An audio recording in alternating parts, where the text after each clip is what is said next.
মানুষের যে সন্তান, মানুষের সন্তানের মধ্যে তার মায়ের বংশ 14 বংশ, বাপের 14 বংশের ভালো কিছু গুণ, খারাপ কিছু গুণ থাকবে। কিন্তু মৌলিক কথাটা এখানে কি? মৌলিক কথাটা হচ্ছে মানুষের যে মৌলিক গুণ এবং বৈশিষ্ট্য, সেই মৌলিক বৈশিষ্ট্য এবং গুণ একজন রাজার সন্তানের মধ্যে যেমন থাকবে, রেল স্টেশনে থাকা ওই মহিলা গর্বে যে সন্তানটা আসছে আজকে প্রসব হলো, সেই সন্তানের মধ্যেও মানুষের মৌলিক গুণ এবং মৌলিক সম্ভাবনাগুলো থাকবে।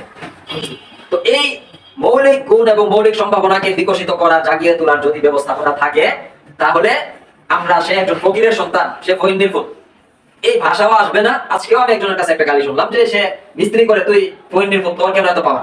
মানে আমাদের এই যে সমাজে প্রচলিত হয়েছে, এই ফকির ছেলে সঠিক চিন্তা ভাবনা পেলে রাষ্ট্রীয়ভাবে জাতীয়ভাবেও পেতে পারে, অথবা সে ব্যক্তি চেষ্টায় হতে পারে 50 বছর পরে সে রাষ্ট্রের প্রেসিডেন্ট।